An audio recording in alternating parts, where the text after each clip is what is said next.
தாமிரபரணி காவிரி கரைக்கு வந்திருக்கின்றது. நம்முடைய பெரம்பலூர் புத்தக திருவிழாவை மிக சீரோடும் சிறப்போடு நடத்துகிற பெருமைக்குரிய மாவட்ட ஆட்சியர் அவர்களே, பெரம்பலூர் மக்கள் பண்பாட்டு மன்றத்தினுடைய பெருமைக்குரிய தலைவர் ஐயா நம்முடைய சரவணன் அவர்களே, செயலாளர் அரவிந்தன் அவர்களே, மாவட்ட வருவாய் அலுவலர் அவர்களே, நம்முடைய ஆட்சியருடைய நேர்முக உதவியாளர் பொது மரியாதைக்குரிய சொர்ணராஜ் அவர்களே, முதன்மை கல்வி அலுவலர் அவர்களே, நம்முடைய பப்பாசியினுடைய செயலாளர் வைரவன் அவர்களே, அதனுடைய தலைவர் பப்பாசியினுடைய தலைவர் அவர்களே, பெருந்திரளாக கூடியிருக்கின்ற பெருமைக்குரிய பெருமக்களே, இன்றைய நிகழ்ச்சியை இங்கே வழங்கி கொண்டிருக்கிற நம்முடைய ராமகிருஷ்ணா கல்வி நிறுவனங்கள் பெரம்பலூருடைய பொறுப்பாளர்களே, நம்முடைய தலைவர் மரியாதைக்குரிய முனைவர் சிவசுப்பிரமணியன் அவர்களே, பெருந்திரளாக கூடியிருக்கின்ற பெரியோர்களே, தாய்மார்களே, இங்கே அருமையான ஒரு உரையை தமிழ் என்ன செய்தது என்று இந்த தமிழ்நாட்டிலே தமிழின்பால் அன்பு கொண்டு உலக தமிழர்களையெல்லாம் ஒருங்கிணைக்கிற ஒரு அற்புதமான பணியை செய்கிற பெருமைக்குரிய தமிழ் அறிஞர், தமிழாய் வாழும் அறிவுக்கெல்லாம் மதியாய் திகழ்கிற அறிவுமதி ஐயா அவர்களே, கோசிபா அவர்களே, வருகை தந்திருக்கின்ற அனைத்து பெருமக்களுக்கும் எங்களுடைய முதற்கண் வணக்கத்தை தெரிவித்து இந்த சிந்தனை பட்டிமன்றத்தை தொடங்குவதிலே பெருமையும் பூரிப்பும் அடைகிறோம். உண்மையிலே நிறைய மக்கள் இவ்வளவு நேரத்துக்கு பிறகும் அமர்ந்து இலக்கியத்தை ரசிக்கிறேன் என்று சொன்னால் இந்த நெல்லை பெரம்பலூர் தமிழ் மக்களுக்கு எங்களுடைய வாழ்த்துக்களையும் வணக்கங்களையும் தெரிவித்துக் கொள்கிறது. பொதுவாக பேசுவது என்பது ரொம்ப ரொம்ப எளிது, கேட்குதுங்கிறது ரொம்ப கஷ்டம், அது எங்களுக்கு தெரியும். அதனால் ரொம்ப நேரம்லாம் பேச மாட்டோம். மணி இப்போ கரெக்டாக 8:45, 10:15க்கு நிகழ்ச்சி நிறைவு பெறும் என்பதை சொல்லி நிகழ்ச்சியை தொடங்குகிறோம். ஏன்னா என்றைக்கும் கபடி விளையாடுதோம்னா பவுண்ட்ரி போட்டுட்டு விளையாடணும். அதே மாதிரி நாங்கள் கரெக்டாக 10:15க்கு முடிச்சிருவோங்க உறுதியை கொடுத்துட்டு, ஏன்னா எல்லோரும் ஊருக்கு போகணும், எல்லா இடத்துக்கும் வேலைகள் இருக்குது. ஆகவே எந்திரமயமான வாழ்க்கையில் இது ஒரு மினி பட்டிமன்றம். இப்போ 8:45லேருந்து ஒரு 1.5 மணி நேரத்தில் இந்த நிகழ்ச்சி 4 பேர் பேசி நடுவர் தீர்ப்பு முடியும் என்பதை சொல்லி, நான் இலக்கியம் படித்து மகிழவா படித்து நடக்கவாங்க கருத்துக்கே போகல. நான் பொதுவாக ஒரு சில செய்திகளை சொல்லி உடனே பட்டிமன்றம் தொடங்கிறோம். ஏன்னா இன்றைக்கு கல்வி எல்லாரும் அறிவு பெற்றவர்களாக திகழ்ந்து கொண்டிருக்கிறார்கள். வள்ளுவர் அற்புதமான முறையில் சொல்கிறார், அறிவு அற்றங்காக்கும் கருவிங்கார். ஆனால் நாம் என்ன செய்தோம், அறிவு அற்றங்காக்கும் கருவி மாதிரி இல்லை. நம்ம யார்கிட்ட போய் நிற்கும், திருநெல்வேலி சந்திப்பில் பஸ் ஸ்டாண்டு பக்கத்தில் கிளி ஜோசியக்காரன்ட்ட கொண்டு கையை காமிச்சிக்கிட்டு நிற்கான் பாவி. கிளி ஜோசியக்காரன் அவனே அடுத்த வேலை சோத்துக்கு வழி இல்லாமல் தெருவில் உட்காந்துருக்கான். இவன் பேண்ட்டு சட்டையை போட்டுட்டு அவன்கிட்ட கொண்டு கையை காமிச்சிக்கிட்டு இருக்கான். அவன் கையை பார்த்துட்டு சொன்னான், ஐயா உங்கள் கையில் ஒரு ஆழமான ரேகை போது அது அற்புதமான அர்த்தத்தை சொல்லுதுன்னா. இவன் என்னன்னா ஒன்றுமில்லை, உங்கள் மனைவி உங்கள் மேலே ரொம்ப பிரியமாக இருப்பான்னா. சொல்லி முடிக்கலை, சட்டையை அட்டி பிடிச்சி செவுட்டில் ஒரு அடி அடித்தான். எனக்கு என் பொண்டாட்டிக்கு முந்தா நாள் சண்டை, அவள் அருவாமனையை தூக்கி போட்டா, கையை கொடுத்து தடுத்ததில் உள்ள காயம், இது ஆழமான ரேகை, ஒரு அற்புதமான அர்த்தமானா. அப்போ எவ்வளவு ஏமாத்து பிராடு இருக்குன்னு நம்ம பார்த்துக்கணும். 1-2 பேர் நல்ல ஜோசியர் இருக்கான். ஆனால் சில ஏமாத்துக்காரன் பார்த்திங்கன்னா கரெக்டாக சொல்லுவான், நம்ம போனோன்னே சொல்லுவான். ஒரு 45-50 வயசுக்காரன் போயிட்டான்னா போதும், எடுத்தோன்னே கேள்வி கேட்பான், உங்கள் குடும்பத்தில் 3 மாதமாக ஒரு பிரட்டு மேம்மா. எவன் குடும்பம் பிரட்டாமல் இருக்குது? அடுத்தால ஒரு கேள்வி கேட்பான், உங்கள் பையன் உங்கள் சொல் பேச்சு கேட்க மாட்டானம்மா.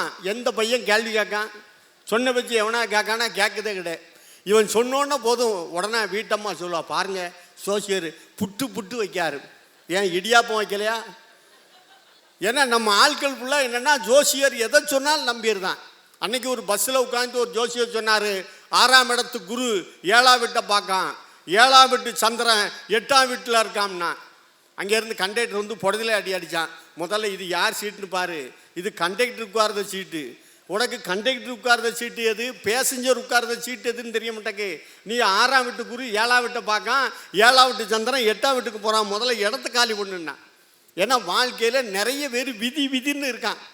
வாவு சிதம்பரனார் எல்லா கூட்டத்திலையும் சொல்லுது என்னன்னா, ஊழையும் உப்பக்கங்கான்போல் உழைவின்றி தாளாது உயர்த்து போவர்னா. யாருக்கும் தெரிய மாட்டேங்க. இதுக்கு என்ன அர்த்தம்? தளர்ச்சி இல்லாத நல்ல முயற்சி இருந்தால் வாழ்க்கையில் வெற்றி பெறலாம். இதை தான் சினிமா பாட்டில் எளிமையாக போட்டான். ஒருவன் ஒருவன் முதலாளி, உலகில் மற்றவன் தொழிலாளி, விதியை நினைப்பவன் ஏமாளி, அதை வென்று முடிப்பவன் அறிவாளி.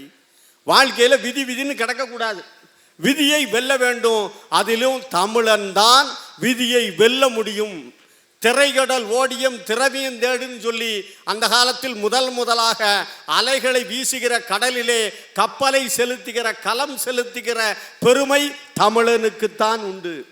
அதான் சொன்னா, தமிழன் என்று ஒரு இனம் உண்டு, தனியே அவருக்கு ஒரு குணம் உண்டுன்னா. விருந்தோம்பல் பண்பு நம்மளை மாதிரி கிடையாது. தலை கொடை கொடுத்த குமணவள்ளல் வாழ்ந்த நாடு, அக்ரணை பொருளுக்கு போர்வை இந்த பேகன் வாழ்ந்த நாடு. அப்படிப்பட்ட நாட்டில் இன்றைக்கு குழந்தைகளுக்கு யாரும் தமிழ் பேரே வைக்கிறது கிடையாது. கடைக்கில் அவ்வளவும் ஆங்கில பேர் வச்சுருக்கான். இன்னைக்கு தமிழ்நாடு அரசு தூய தமிழில் பேசுகிறவர்களுக்கு 20,000 ரூபா ரொக்க பரிசு கொடுக்குன்னா, தமிழில் யாருமே பேசுவது கிடையாது, ஆங்கிலத்தில் பேசி கொண்டிருக்கிறோம். அதே நேரத்தில் தூய தமிழில் நாம் பேசுகிறோம்னா நம்மளை ஒரு மாதிரி பார்க்கான். இப்போ நானே ஒரு பேருந்தில் ஏறி, ஐயா திருச்சி சந்திப்பு செல்வதற்கு ஒரு பயணச்சீட்டு தருகிறீர்களா ஐயா அப்படின்னா, கோட்டி வண்டியில் ஏறிட்டுன்னு நினைக்கேன். இதுதான் நிசம். நாமளே ஒரு 50 ரூபா கொண்டு போய் யாராவது சேஞ்சுன்னு கேட்கும், சேஞ்ச் இருக்கா அப்படிங்க. சில்லறை என்பது கேட்பது கிடையாது. முதலில் குழந்தைகளுக்கு தமிழ் பெயரை வையுங்கள், கடைகளுக்கெல்லாம் தமிழ் பெயரை வையுங்கள். குழந்தைகளை விடுமுறை நாட்களிலே நூலகத்திற்கு அழைத்து செல்லுங்கள். அந்த குழந்தைகளுக்கு வாசிப்பு பழக்கத்தை கைக்கொள்ளுங்கள். வாசிப்பு என்பது எப்படி இருக்க வேண்டும் என்று சொன்னால், குழந்தையினுடைய சுவாசிப்பு போல் இருக்க வேண்டும். வாசித்தால்தான் உயிர் போடு இருக்க முடியும் என்பதை தமிழக மக்கள் உணர்ந்து கொள்கிற நாள்தான் தமிழனுக்கு விடிவு காலம். யோசிச்சு பாருங்க, நம்முடைய வாழ்க்கையில் யாரும் எல்லாத்துலேயும் திறமை இருக்கும், ஆனால் நம்ம யாரும் அதை உணர்ந்துக்கிட்டது கிடையாது. இன்னைக்கு முதன்மை கல்வி அளவில் அற்புதமான முறையில் சொன்னாங்க, அந்த 14 வயது குழந்தை அற்புதமான நூலை படைத்திருக்கிறது, பாராட்டுகள். ஆனால் முதன்மை கல்வி அளவில் கண்டுபிடிச்சிட்டாரு, ஆனால் சிலர் கண்டுபிடிக்கிறது கிடையாது. திருநெல்வேலியில் நெல்லை எக்ஸ்பிரஸ்னு ஒரு எக்ஸ்பிரஸ் இருக்குது, எல்லாத்துக்கும் தெரியும். திருநெல்வேலி நெல்லையிலேருந்து சென்னைக்கு போகக்கூடிய எக்ஸ்பிரஸ் பேர் நெல்லை எக்ஸ்பிரஸ். இந்த நெல்லை எக்ஸ்பிரஸில் ஒருத்தர் உட்கார்ந்துருக்கார், கோட் போட்டு டை கட்டி உட்கார்ந்துருக்கார். அவருக்கு பக்கத்தில் ஒரு 10 மடை பாட்டையான், வேட்டி கட்டியிருக்கார், சட்டை போடலை, ஒரு துண்டை போட்டுட்டு உட்கார்ந்துருக்கார். இந்த கோட் போட்டு டை கட்டினவருக்கு மனசுக்குள்ளே ஒரே கஷ்டம். நாம் டைகி கட்டி கோட் போட்டு உட்கார்ந்துருக்கோம், பக்கத்தில் பாட்டியா உட்கார்ந்துருக்காரன்ட்டு வண்டி கிளம்பும் போது சொன்னார், ஓ பாட்டியா தள்ளி உட்காருவே அப்படின்னார். பாட்டியா ஒன்றுமே சொல்லலை, தள்ளி உட்காந்துட்டார். வயசானவர் பொறுமையாக இருக்கார். ஒரு 10 நிமிஷம் ஆகிருக்கும். அந்த கோச்சில் எல்லாம் மதுரையில் ஏறக்கூடிய ஆட்கள், ஆளே இல்லை. இந்த கோட் போட்டு டை கட்டுவருக்கு சும்மா இருக்க முடியல, பேசிக்கிட்டு போகணும். உடனே அந்த பாட்டியாட்ட சொன்னாங்க, ஓ பாட்டியா பேசிக்கிட்டே போகுமா அப்படின்னாங்க. அப்போ அந்த பெரியவர் பொறுமையினுடைய அடையாளம் உடனே சொன்னார், பேசிக்கிட்டே போகும் தம்பின்ட்டார்.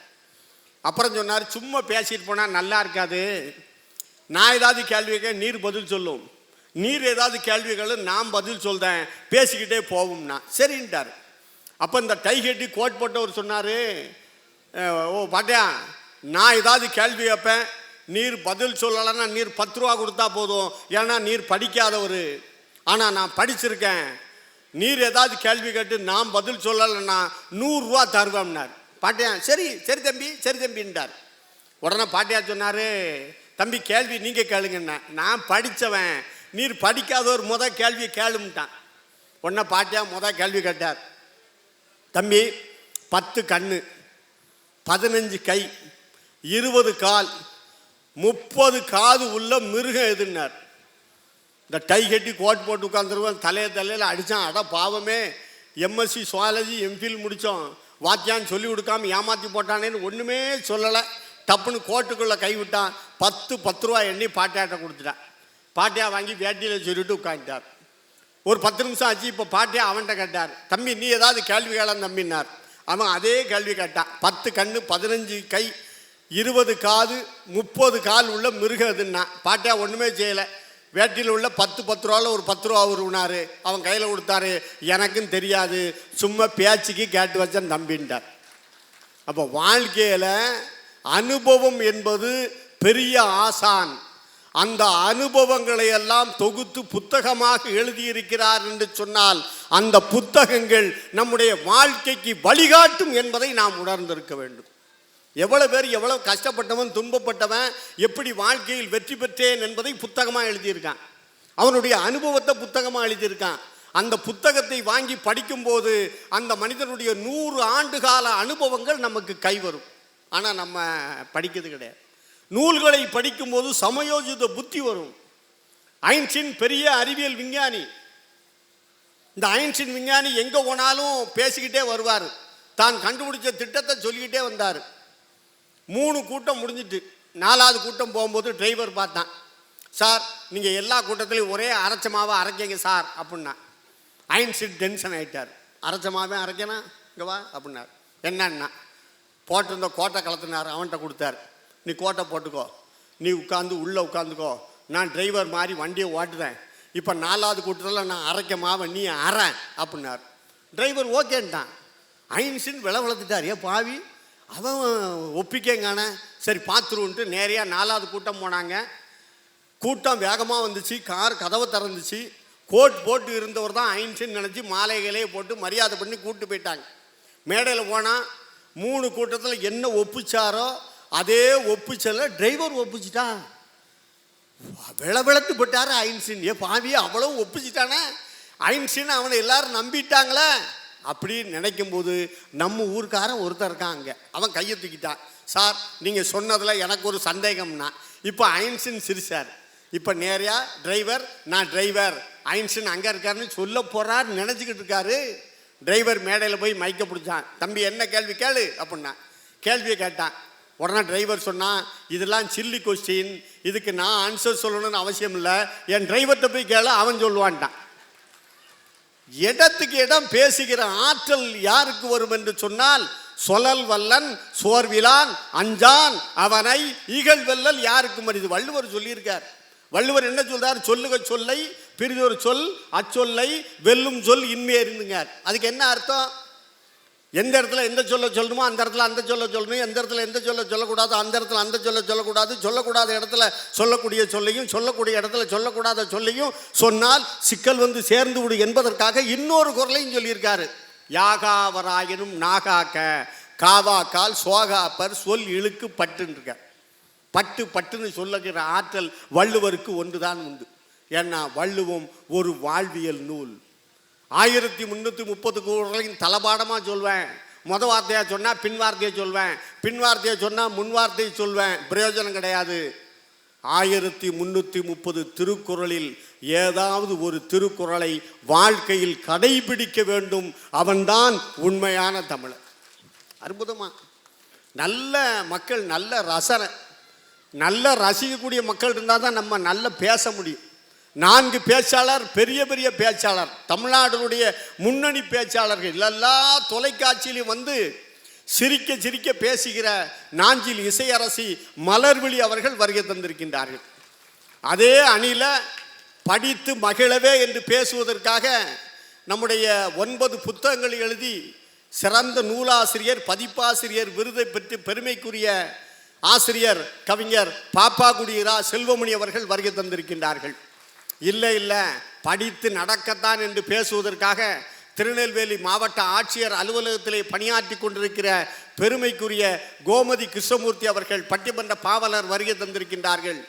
இல்லை இல்லை படித்து நடக்கத்தான் என்று பேசுவதற்காக பெரும்புலவர் இளங்கோ அவர்கள் வருகை தந்திருக்கின்றார்கள். இப்படி 4 அறிஞர் பெருமக்கள் வந்திருக்காங்க. இப்போ நீங்கள் நினைக்கவே தெரியுது, 4 பேரை பேச வைக்கன்னு சொல்லிட்டு இவரே பேசிக்கிட்டு இருக்காருன்னு நினைக்கிங்க. உடனடியாக பட்டிமன்றம் தொடங்குகிறது. முதல் பேச்சாளர் படித்து மகிழவே என்று பேசுவதற்காக நாஞ்சில் இசையரசி மலர்விழி அவர்கள் வருகை தருகின்றார்கள். நல்ல கை தட்டுங்க. ஏன்னா கை தட்டும் போது ரத்தம் ஊறுதுங்காங்க. யார்? அமெரிக்காவில் சொல்கிறான். நம்ம உள்ளூரில் சொன்னால் நம்ப மாட்டேங்க. இப்போ அமெரிக்கான்னு சொன்னால் தான் நம்புதாங்க. போல எண்ணி நம் மொழி காக்க வேண்டும், தவறான பேர்க்கு நல் வழிகாட்ட வேண்டும்.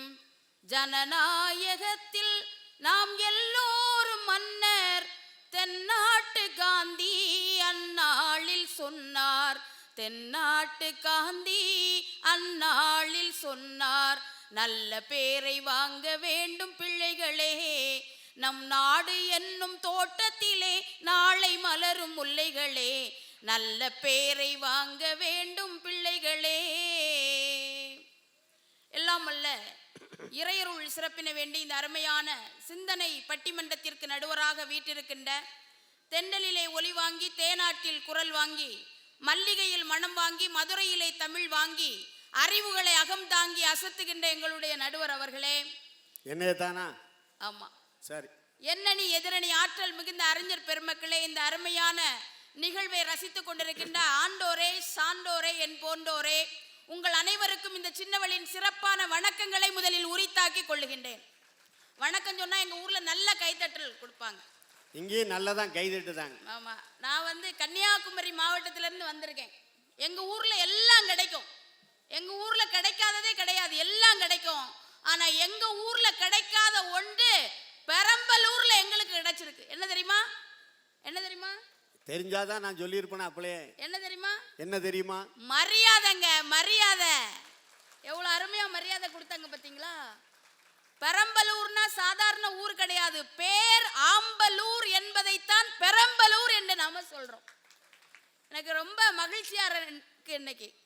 ஔவையார் அருமையா சொல்லுவார், ஆர்த்த சபை 101, 1001 புலவர், வார்த்தை 10,000 ஒருவர், தாதா கோடியில் ஒருவர். ஆர்த்த சபை 101னா இந்த சபையில உட்கார்ற தகுதி 100ல ஒருத்தருக்கு கிடைக்கும். 1001 புலவர்னா நம்முடைய கவிஞர் அறிவுமதி ஐயா அவர்களை மாதிரி 1000ல ஒருத்தருக்கு தான் அவரை மாதிரி ஒரு விஷயம் கிடைக்கும். அறிவுமதி ஐயா நிகழ்ச்சியை உட்கார்ந்து பார்க்காங்கன்னா அது கோடி பேர் பார்க்குற மாதிரி. அவர் கோடியில் ஒருவர், 1000ல் ஒருவன் மாதிரி கோடியில் ஒருவர். என்னமா ஒரு கவிதை படிச்சார் பாருங்க. அவருக்கு ஒரு நல்ல கைத்தட்டல் கொடுங்க. இந்த மாதிரி கவிஞர்கள் மத்தியில நாம உட்கார்ந்து இருக்கிறதே பெரிய விஷயம். வார்த்தை 10,000ல் ஒருவர்னா நம்ம பேசுறவங்க 10,000ல் ஒருத்தருக்கு தான் இப்படி ஒரு வாய்ப்பு கிடைக்கும். தாதா கோடியில் ஒருவர்னு ஏன் சொன்னார்? தாதான்னா அடியாள்னு அர்த்தம் கிடையாது. யார் தெரியுமா? தாதான்னா யார் தெரியுமா? நம்ம ராமகிருஷ்ணா கல்வி நிறுவனங்கள் இன்னைக்கு ஒரு சேவையை செய்யறாங்க பாத்தீங்களா? இதுதான் கோடியில் ஒருவர் அப்படின்னு சொல்லுவாங்க. ஐயா சிவசுப்பிரமணியன். ஆமா, அவங்களுக்கு ஒரு நல்ல கைத்தட்டல் கொடுங்க. சிங்கத்தை யாரும் கொஞ்ச முடியாது, ராமகிருஷ்ணா கல்வி நிறுவனங்களை இந்த உலகத்தில் யாரும் மிஞ்ச முடியாதுங்கிற அளவுக்கு கல்வி சேவையை செய்து கொண்டிருக்கின்ற ஐயா அவர்களுக்கு வாழ்த்துக்களை சொல்லி, அடுத்த வருஷம் கண்டிப்பா நிகழ்ச்சி உண்டு. ஒவ்வொரு ஊருக்கும் ஒவ்வொரு பெருமை இருக்கு நடுவர் அவர்களே. திருவாரூர்னா தேரு, திருவிடை மருதூர்னா ஊரு, பட்டுக்கோட்டைன்னா பாட்டு, சிவகாசின்னா வேட்டு, காஞ்சிபுரம்னா பட்டு, பண்ணபுரம்னா மெட்டு, திருநெல்வேலினா அல்வா, திருப்பாச்சின்னா அருவா, ராஜபாளையம்னா நாயி, பத்தாமடைனா பாயி, திருப்பூர்னா பனியே, திருநள்ளாறுனா சனியே, கும்பகோணம்னா வெத்தலை, அரியமங்கலம்னா பித்தளை. அது மட்டும் இல்ல, நம்முடைய பொள்ளாச்சின்னா தென்னை, ஊத்துக்குழின்னா வெண்ணெய், மொத்தத்தில் உடன்குடினா கருப்பட்டி, கோயில் பட்டினா தீப்பட்டி, சாத்தூர்னா சேவு, மதுரைன்னா பூவு. மொத்தத்துல தமிழ்நாடுனாலே பண்பாடு. அந்த பண்பாட்டுக்கு பேர் போன ஒரு ஊர் தான் நம்ம பெரம்பலூர் என்பதனை மறந்து விடாதீர்கள். வந்தாரை வாழ வைக்கின்ற ஊரு, அருமையான ஊர்மா. அதுவும் புத்தக திருவிழா. முதல்ல புத்தக கண்காட்சி தான், இப்போ புத்தக கண்காட்சி புத்தக திருவிழாவா மாறி இருக்கு. பொதுவா நாம ஊர் திருவிழான்னா யாரும் புத்தகத்தை தொட மாட்டோம். ஆனால் புத்தகத்தை தொடுவதற்காகவே ஒரு திருவிழா, அதுதான் புத்தக திருவிழாவை மிகச்சிறப்பாக நடத்தி கொண்டு இத மாதிரி இத்தனை பேர் நூலை வெளியிடுத கூட நிகழ்வு எந்த ஊர்லயும் நடந்ததே கிடையாது. பிள்ளைங்க எழுதியிருக்கு, டீச்சரும் எழுதியிருக்காங்க, சாரும் எழுதியிருக்காரு. இத்தனை பேர் வெளியிட்டு அவ்வளவு பேருக்கும் விருதை கொடுத்து பாராட்டி. சுவாசித்தால் குழந்தைகள் வாழும், வாசித்தால் தான் குழந்தைகள் வளரும் என்பதனை மறந்து விடாதீர்கள். புத்தகம் புதிய அகத்தை உருவாக்கும், எழுத்து நம்மை எழுந்து நிற்க வைக்கும் அப்படின்னு சொல்லுவாங்க.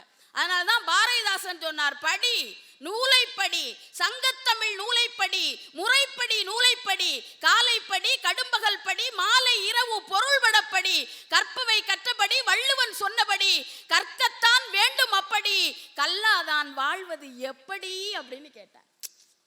அருமையா சினிமாவில் கூட எளிமையா சொன்னாங்க, புத்தகங்களில் முத்தெடுக்கலாம், பொன்னாடை இமயத்துக்கு போட்டு விடலாம், சித்திரங்களை பாடச் சொல்லலாம், தென்றலை அஞ்சல் ஒன்று போடச் சொல்லலாம், பூவுக்கு பொட்டு வைத்து பார்க்கலாம் பார்க்கலாம், பூமிக்கு ஆடை கட்டி பார்க்கலாமா, சூரியன் மேலே தேரை ஓட்டலாம் ஓட்டலாம், சொர்க்கத்தின் புகைப்படத்தை கேட்கலாமா, வானம் பாடி வாழ்விலே வருந்தி அழுவதில்லை, வணங்கி மகிழ்வதில்லை, நட்சத்திர ஜன்னலில் வானம் எட்டி பார்க்குது, உறவில் உலகை அளப்போம்.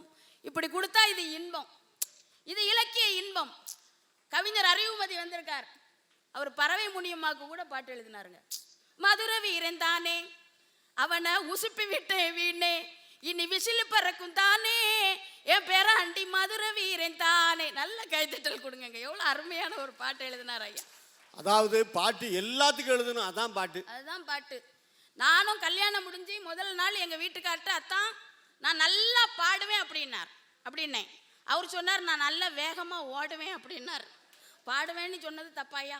எங்க மாமியார்ட்ட போய் ஒரே ஒரு பாட்டு அப்படின்னே, அது நிப்பாட்டு அப்படின்னு. பாட்டை நான் எங்க தான் பாடுறது? இது மாதிரி புத்தக திருவிழாவில் பாடலாம். அதாவது இன்னைக்கு ஒரு அருமையான தலைப்பு, இலக்கியம் என்பது படித்து மகிழவா படித்து நடக்கவா, படித்து நடக்கவா படித்து மகிழவா.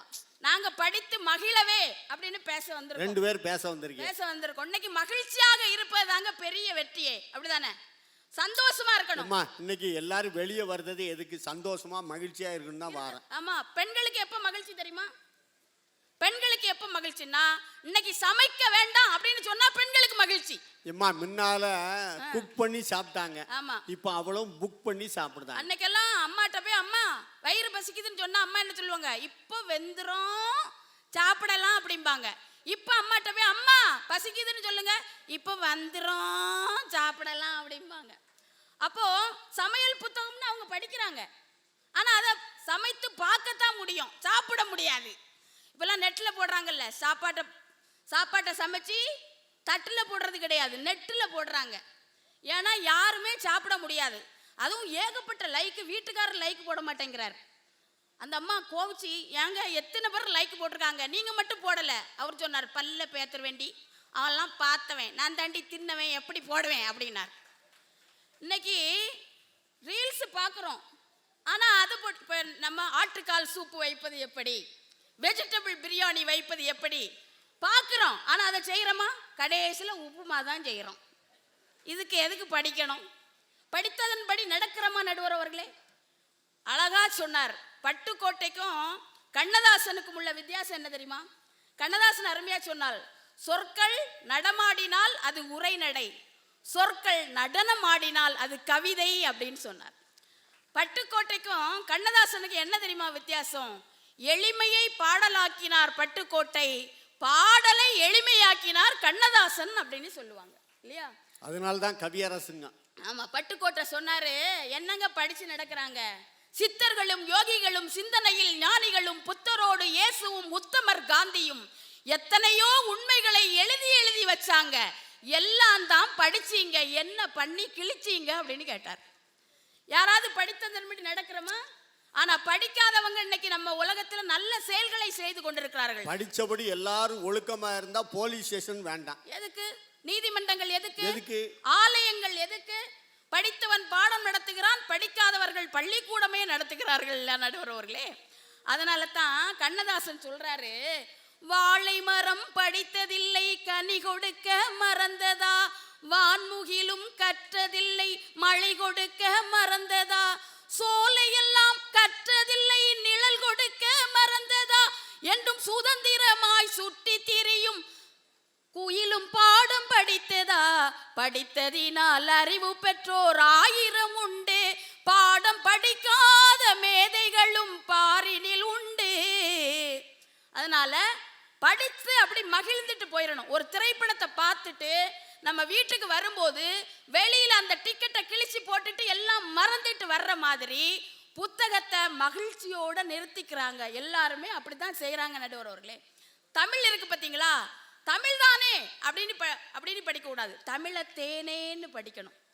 தமிழை கஷ்டப்பட்டு படிக்க கூடாது, தமிழை இஷ்டப்பட்டு படிக்கணும். இந்த உலகத்துல இறைவனை பாடிய மொழிகள் நிறைய இருக்கிறது. ஆனால் இறைவனே வந்து பாடிய மொழி நம் தாய்மொழியாம் தமிழ் மொழிங்க. அப்படிதான் நடுவர் அவர்களே. வள்ளலார் சொல்றாரு பாருங்க, திருவாசகம் என்னும் தேன், திருவாசத்துக்கு வாசகத்துக்கு ஊறுகார், ஒரு வாசகத்துக்கும் உருவார். எப்படிப்பட்ட தமிழ் தெரியுமா? எப்படிப்பட்ட தமிழ்? வள்ளலார் சொல்றார், வான் கலந்த மாணிக்க வாசகா, நின் வாசகம் தன்னை நான் கலந்து பாடுங்கால்.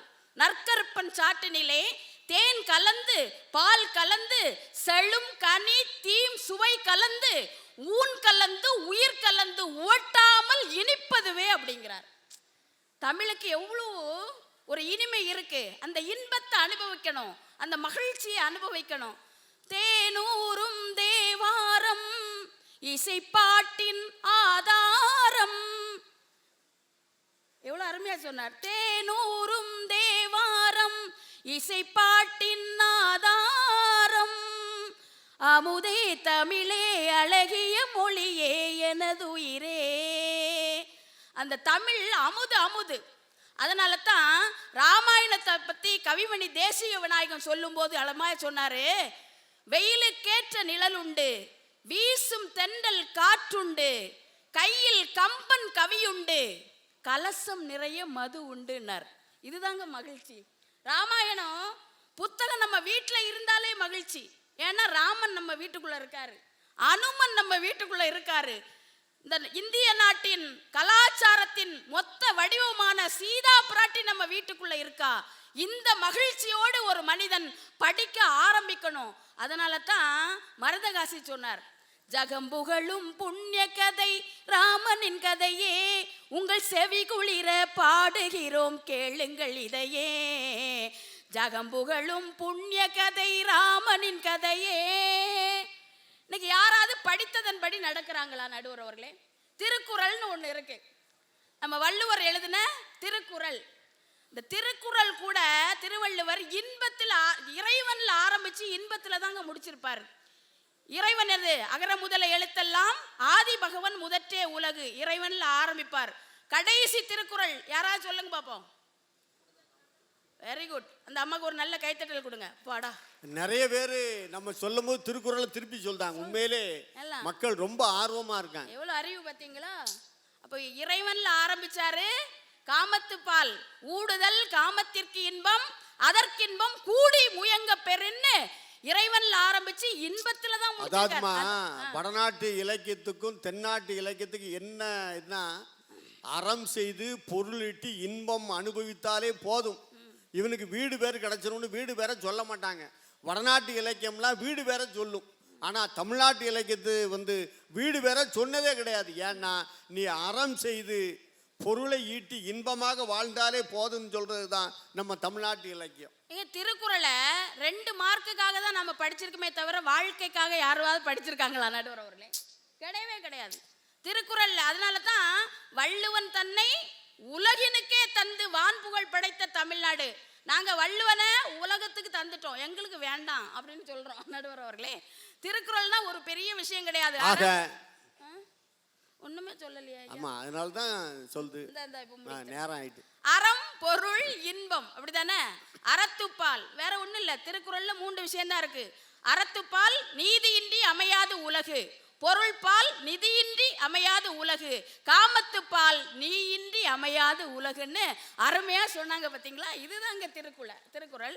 இத சமீபத்தில் பார்த்திபன் கனவுன்னு ஒரு படம், அந்த படத்துல ஆசிரியர் கபிலன் அருமையா அந்த பாட்டு எழுதியிருப்பார். ஆலம் குயில் கூவும் ரயில் ஆரிரரோ ஏலேலேலோ யாவும் இசையாகுமடா கண்ணா. இந்த பாட்டுல பார்த்திபன் ஸ்னேகாட்ட கேட்பார், செல்போன் அப்படிம்பார். அது அம்மா சொல்லும், இசைக்குயில் நம்மை அழைத்திடும் வேளை தொலைவினில் வாழ்ந்தாலும் தொடுவோம் நாமே. செல்போனுக்கு ஒரு கவிதைங்க. அடுத்து என்ன தெரியுமா? சிகரெட் அப்படிம்பார். பொதுவா கவிஞர்களுக்கு சிகரெட் பிடிச்சா தான் எழுத வரும். சிகரெட் அப்படிம்பார். இரு விரல் இடையே ஒரு விரல் போல சில நொடி வாழ்கின்ற ஆறாம் விரல். மூன்றாவது கேட்பார், மீசை அப்படிம்பார். ஐயா மீசை பற்றி சொன்னார் பார்த்தீங்களா? மீசை அப்படிம்பார். அந்த அம்மா ஒரு கவிதை சொல்லும் பாருங்க, இது எனக்கு மட்டும் சொந்தமான கூந்தல் குழந்தை தான். கபிலனுக்கு ஒரு கைத்தட்டல் கொடுங்க. அடுத்து அது விடாது, கண்ணாடி அப்படிங்கும். இதில் என்னை பார்க்கிறேன் அது உன்னை காட்டுமே. அடுத்து காதல்பார். நம் 4 கண்ணில் தோன்றுகின்ற ஒற்றை கனவுதான். 4 கண்ணில் தோன்றுகின்ற ஒற்றை கனவுதான் அப்படின்னு சொல்லுவார்.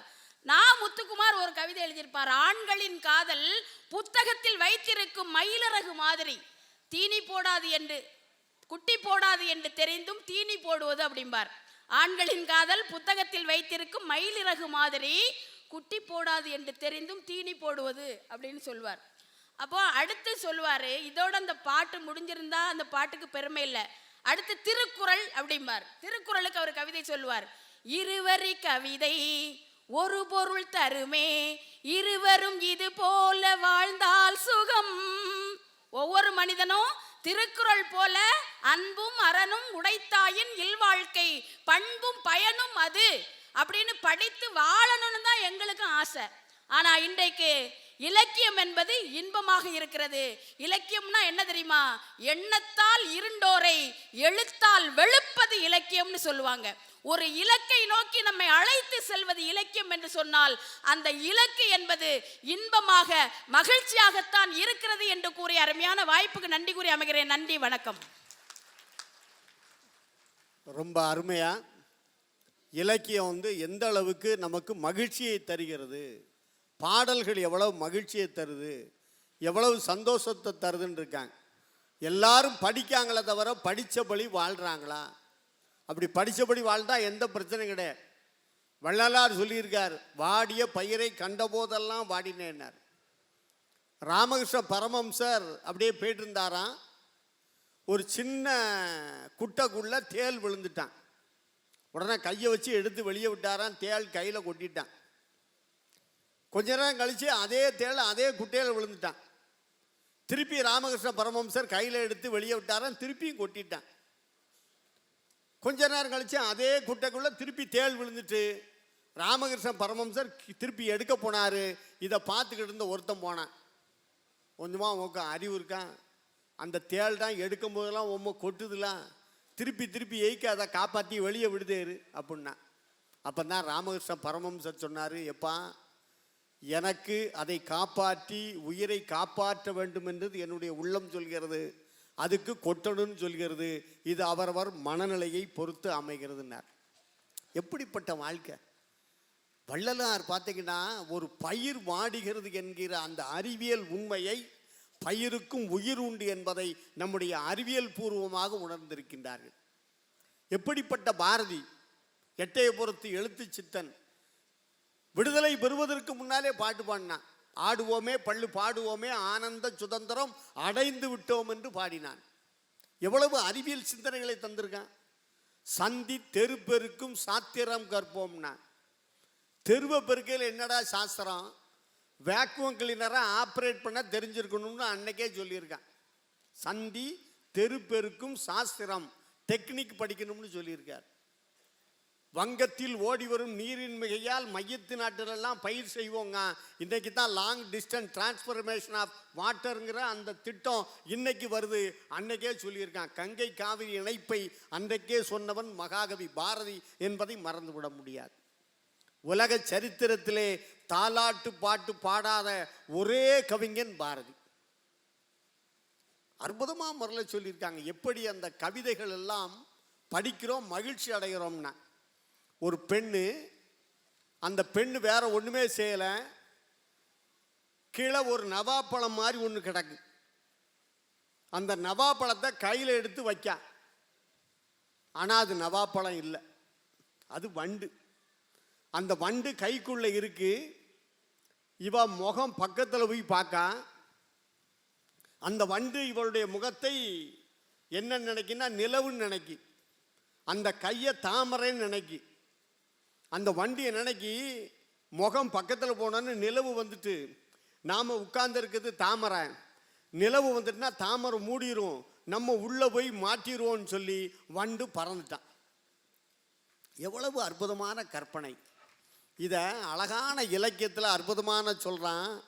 நாவலங்கனி என்று நங்கை தன் கையில் கொண்டாள், மேவிய வண்டோ கையை கமலம் என்று உண்ண, கமலம்னா தாமரை என்று உண்ண, மங்கை ஆவலுடன் அதனை காண, அவள் முகம் மதி என்று அஞ்சி பூ இனி குவியும் என பொல் என பறந்ததம்மா. அப்ப எவ்வளவு கற்பனை! இந்த கற்பனையெல்லாம் அனுபவிக்கணும், சந்தோஷப்படணும், மகிழ்ச்சி அடையணும்னா படைப்பாளன் படைத்திருக்கிறான். அற்புதமாக சொல்லியிருக்காங்க. இல்லை இல்லை படித்து நடக்கவே என்று பேசுவதற்காக சொல்லரசி கோமதி கிருஷ்ணமூர்த்தி வருகை தருகின்றார்கள். சரித்திரம் பேசும் சங்கத்தமிழே, தரணி போற்றும் தங்கத்தமிழே, அங்கம் சிலிர்க்க வைக்கும் அன்னை தமிழே, உன் பொற்பாதங்களை தலை வணங்குகிறேன். வணக்கம் வணக்கம் என்று சொல்லி மணக்கும் தமிழுக்கும் தமிழ் அன்னைக்கும் என் தலை வணக்கம். நடுவர் அவர்களே, நீங்கள் என்ன சாதாரண நடுவரா? வார்த்தைகளில் உள்ள அலங்காரத்தை, வார்த்தை பூக்களை ரசிக்கக்கூடிய நடுவரா? வாழ்க்கை பாதையை செதுக்கக்கூடிய நடுவர். அது மட்டுமா, தமிழ் ஞான எங்கள் நெல்லையின் சொத்து, தமிழ் ஞான புதல்வன் எங்கள் நடுவர் ஐயா அவர்களுக்கு என் அடுத்த வணக்கம். எங்க திருநெல்வேலியில வற்றாத ஜீவநதி தாமிரபரணி பொருணை நதி இருக்கிறது. இங்க பெரம்பலூருக்கு வந்த உடனே இங்கே அதே மாதிரி வற்றாத ஜீவநதி இருக்கிறதா என்று நினைத்தேன். ஆனா இப்போ புரிஞ்சுக்கிட்டேன், உள்ளங்களில் வற்றாத இலக்கிய நதி ஓடும் பெருமக்கள் இந்த பெரம்பலூரில் வசிக்கிறார்கள் என்று இங்கு வந்தவுடன் உணர்ந்து கொண்டேன். ஆனா எந்த இடத்துல எப்படி பேசணும்னு நல்லா தெரிஞ்சு வச்சிருக்கீங்க. ஏன்னா திருநெல்வேலி மாவட்ட ஆட்சியர் அலுவலகத்தில் வேலை பார்க்கக்கூடிய ஆள் எப்படி இருப்பாங்கன்னு தெரிஞ்சுக்கிடுங்க. அப்பேற்பட்ட இலக்கிய ஆற்றல் மிக்க பெரம்பலூர் மண்ணின் மக்கள் அனைவருக்கும் என்னுடைய நெஞ்சார்ந்த வணக்கங்கள். புத்தகத்தை படிப்பவர்கள் 2 முறை பிறக்கிறார்கள். எங்கள் கவிஞர் ஐயா அறிவுமதி ஐயா அவர்கள் பேசிய போது 2வது முறை பிறந்ததாக நான் உணர்ந்தேன். பொதுவா எல்லாருக்கும் தெரியும், கம்பராமாயணத்தில் வாலியின் முன் எதிர்த்து போரிடுபவர்களுடைய பாதி ஆற்றல் வந்து விடுமாம் வாலிக்கு. எனக்கு ஒரு சின்ன சந்தோஷம் என்னன்னா, ஐயாவோட பேர்ல பாதி மதி, கோமதிங்கிற வார்த்தை என்கிட்ட இருக்கு. அது எனக்கு ஒரு சந்தோஷம். இன்று நம் விவாதம் இலக்கியங்கள் படித்து மகிழவா படித்து நடக்கவா? அக்கா ரொம்ப அழகா பேசுனாங்க. முதல்ல வந்த உடனே ஒரு பாடல் பாடினாங்க, நல்ல பெயரை வாங்க வேண்டும் பிள்ளைகளே என்று பாடினாங்க. பொதுவா இலக்கியங்கள் படித்து மகிழ மட்டும் இருந்திருந்தால் சரித்திரம் படைத்த அத்துணை பேரும் இலக்கியத்தை படித்து அதன்படி நடந்தவர்கள் என்பதை நாம் உணர்ந்து கொள்ள வேண்டும். உலக பொதுமறையை பற்றி பேசாதவர்கள் யாருமே கிடையாது. நம்ம வள்ளுவன் என்னங்க சொன்னாரு? கற்க கசடர கற்பவை கற்றபின் மகிழுங்கன்னு சொல்லலையே, கற்றபின் நிற்க அதற்கு தகன்னு சொன்னாரு. எப்பொருள் யார் யார்வாய் கேட்பினும் அப்பொருள் மெய்ப்பொருள் காண்பது அறிவுன்னு இலக்கியத்தை படித்து அதன் பின் நடப்பதற்கு ஊன்றுகோல் நம் வள்ளுவனின் திருக்குறள். அது மட்டுமா, பாவேந்தர் பாரதிதாசன் ஐயா அவர்கள் சொன்னார்களே, பாவேந்தர் பாரதிதாசன் புதியதோர் உலகம் செய்வோம், கெட்ட போரிடும் உலகத்தை அடியோடு வேரோடு சாய்ப்போம்னு சொன்னாரே, அது படித்து மகிழ்வதற்காகத்தானா? வலியோர் சிலர் எளியோர் தமை வதையே புரிகுவதா, மகராசர்கள் உலகாளுதல் நிலையாம் எனும் நினைவா, உலகாள உனது தாய் மிக உயிர் வாதை அடைகிறாள், கொலைவாளினை எடடா மிகு கொடியோர் செயல் அறவே, குகைவாள் ஒரு புலியே உயர் குணமே விய தமிழா, இளையே உணவிளையே கதி இளையே எனும் நிலைமை இனிமேல் இலை, எனவே முரசறைவாய் என்று முழங்கினானே நம் பாரதிதாசன். இந்த வரிகள் படித்து மகிழ்வதற்காகத்தானா? பாரதிதாசன் இதை விட ரொம்ப அற்புதமான ஒரு வரி சொல்லியிருக்கார். விதவை திருமணம் இன்னைக்கு நடக்க வேண்டும், விதவைகளுக்கு வாழ்வு கொடுக்க வேண்டும் என்பதற்காக சொன்னாரு. வாடாத பூ போன்ற மங்கை நல்லால் மணவாளன் இறந்தால் பின் மணத்தல் தீதோ, பாடாத தேனி உலவாத தேன பசியாத நல்வயிறு பார்த்ததுண்டோன்னு எவ்வளவு அற்புதமா எல்லாத்துக்கும் உணர்வுகள் உண்டு. அவர்களுடைய வாழ்க்கை வளம் பெற வேண்டும் என்று சொல்லி விதவைகளுக்கு மறுமணம் செய்ய வேண்டும் என்று அற்புதமான கருத்தை பதிவு செய்த படைப்பாளன் பாரதிதாசன். இன்று நம் பெண் குழந்தைகளுக்காக பேசுகிறோம்.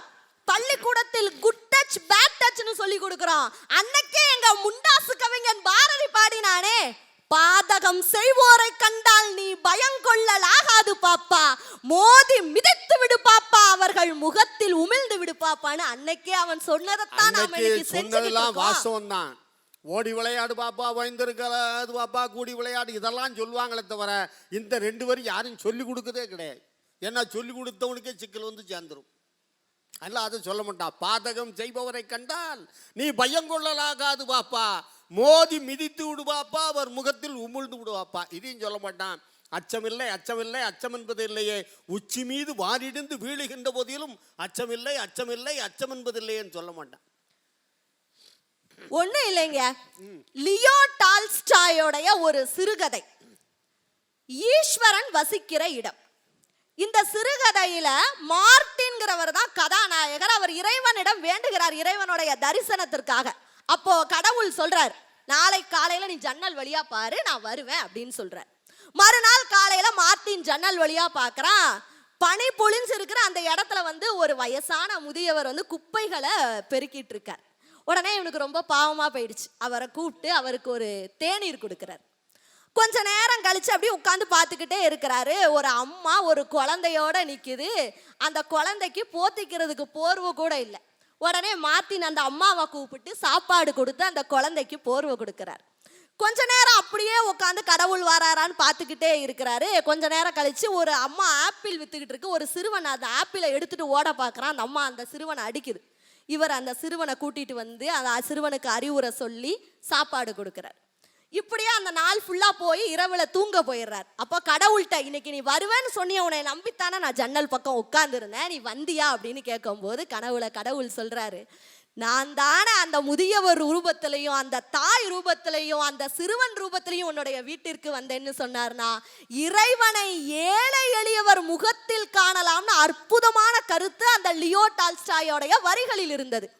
உண்மையை சொல்ல போனால் அமெரிக்காவில் நடந்த சம்பவம் இது. அமெரிக்காவில் ஒரு தொழிலதிபர் லியோ டால்ஸ்டாயோடைய இந்த புத்தகத்தை படித்து அது வரைக்கும் கம்பெனியோடைய லாபத்துல மட்டுமே குறியா இருந்த அவரு அதற்கு பிறகு லாபத்துல நல்லது செய்ய ஆரம்பிச்சார். குழந்தைகளுக்கு கல்விக்காக உதவி செய்ய ஆரம்பிச்சாரு. அப்ப அவர் சொன்ன வார்த்தை, மார்ட்டின் தேநீர் கொடுத்ததை போல நான் இந்த குழந்தைகளுக்கு கல்வியை கொடுக்கிறேன் என்று சொன்னார். அதே லியோ டால்ஸ்டாய் ஒரு அற்புதமான கட்டுரை எழுதினார்.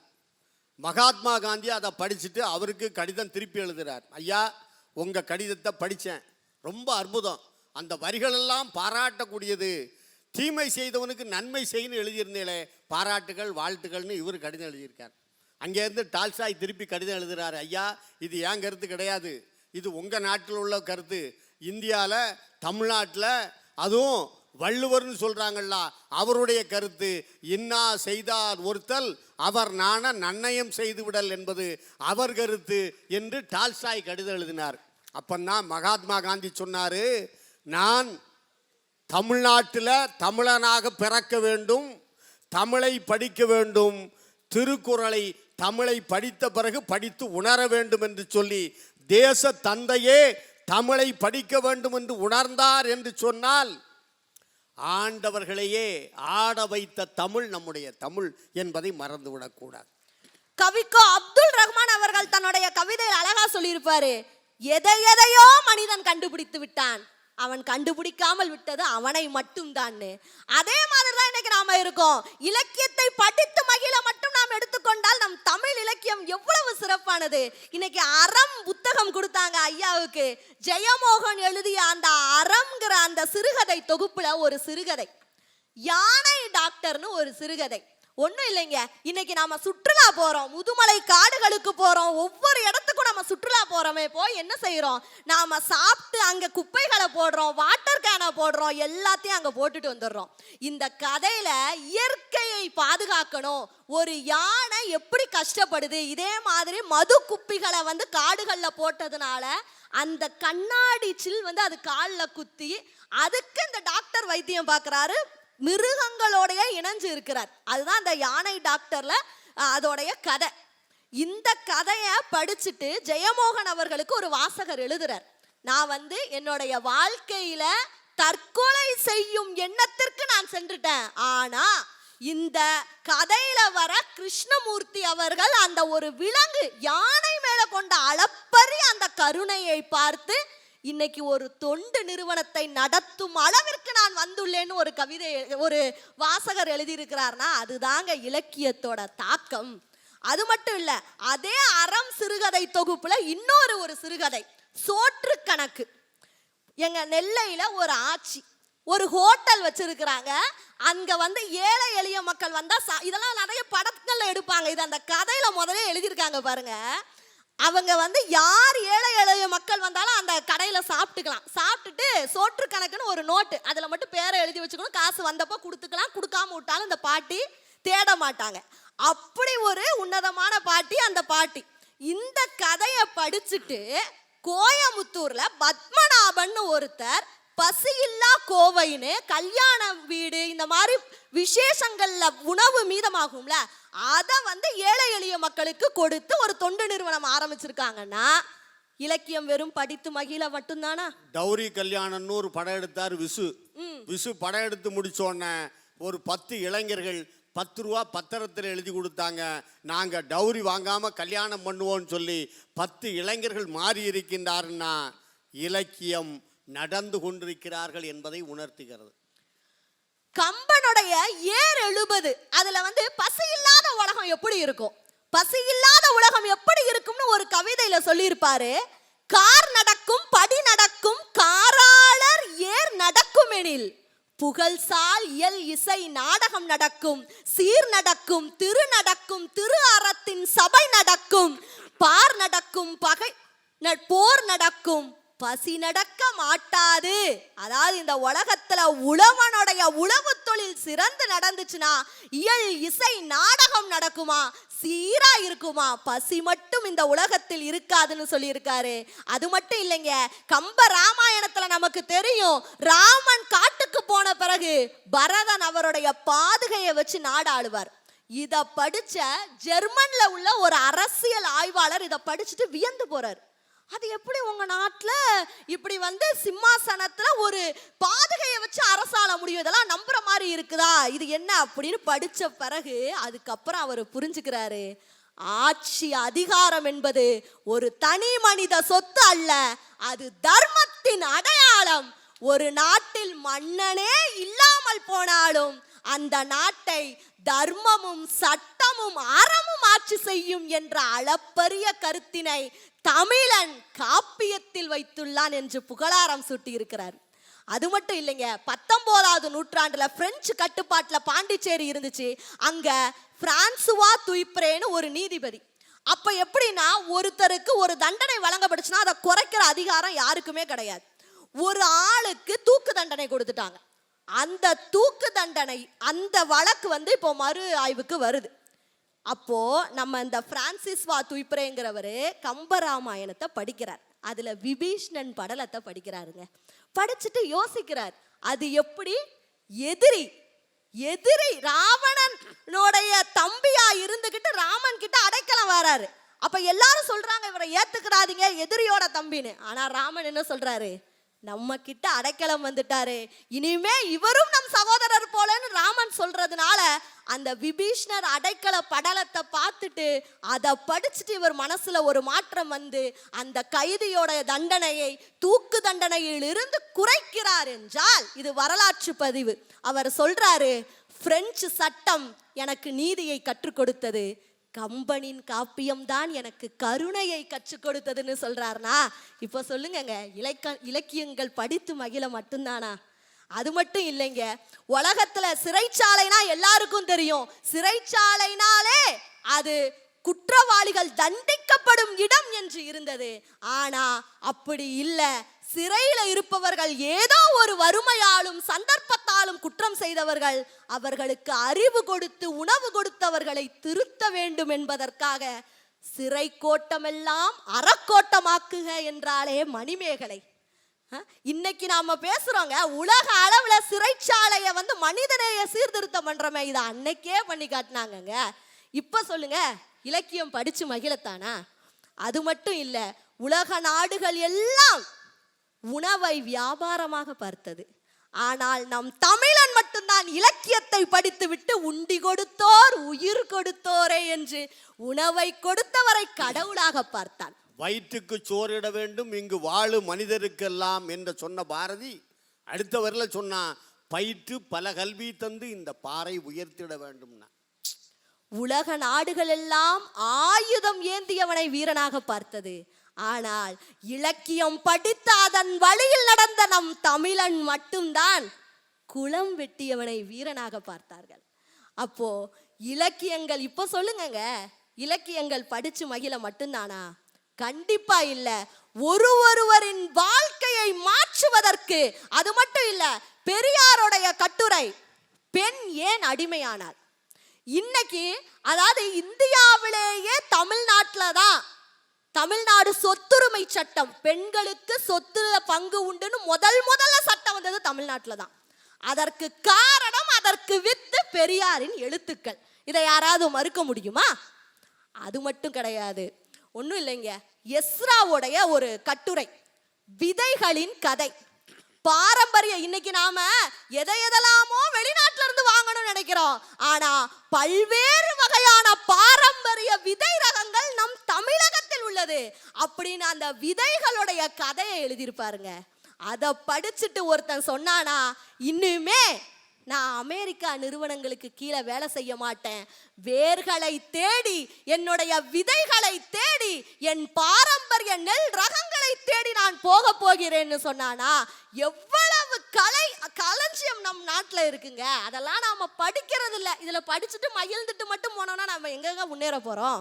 அது மட்டும் இல்ல, பாரதியை படித்தவர்கள் வீறு கொண்டு நடப்பார்கள், திருக்குறளை படித்தவர்கள் அறத்தின் வழியில் நடப்பார்கள், சிலப்பதிகாரத்தை படித்தவர்கள் அரசியல் பிழைத்தோர்க்கு அறம் கூற்றாகும் என்பதை நினைத்து அஞ்சி நடப்பார்கள், மணிமேகலையை படித்தவர்கள் பசிப்பினி போக்கும் அறமே மேலானது என்பதை உணர்ந்து நடப்பார்கள், சீவக சிந்தாமணியை படித்தவர்கள் வாழ்க்கை நிலை இல்லாதது என்பதை புரிந்து நடப்பார்கள், இன்னா 40 படித்தவர்கள் துன்பம் தரும் செயலை தெரிந்து நடப்பார்கள், இனியவை 40 படித்தவர்கள் இன்பம் தரும் செயலை உணர்ந்து நடப்பார்கள், பெரிய புராணத்தை படித்தவர்கள் அடியார்க்கெல்லாம் அடியாராய் அடக்கத்தோடு நடப்பார்கள், கம்ப ராமாயணத்தை படித்தவர்கள் தியாகத்தையும் சகோதரத்துவத்தையும் அன்பையும் புரிந்து நடப்பார்கள், திருவாசகத்தை படித்தவர்கள் கள்ளும் உருகும் கருணையோடு நடப்பார்கள்,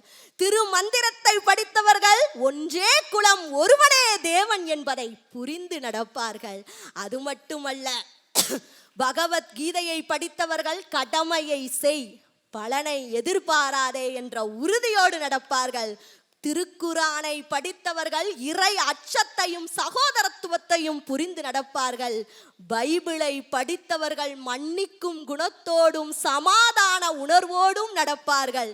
இலக்கியத்தை படித்தவர்கள் தான் இந்த உலகில் மனிதர்களாக நடப்பார்கள்.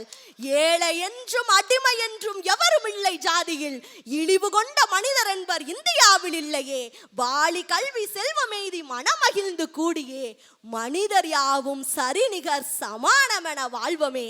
இப்படி வாழ வேண்டும் என்றால் இலக்கியத்தை படித்து மகிழ்ந்தால் மட்டும் போதாது, இலக்கியத்தை படிக்க வேண்டும், அதன் வழியில் நடக்க வேண்டும் என்று கூறி நன்றி கூறி விடை பெறுகிறேன். நடை போடுகிறேன். நன்றி, வணக்கம்.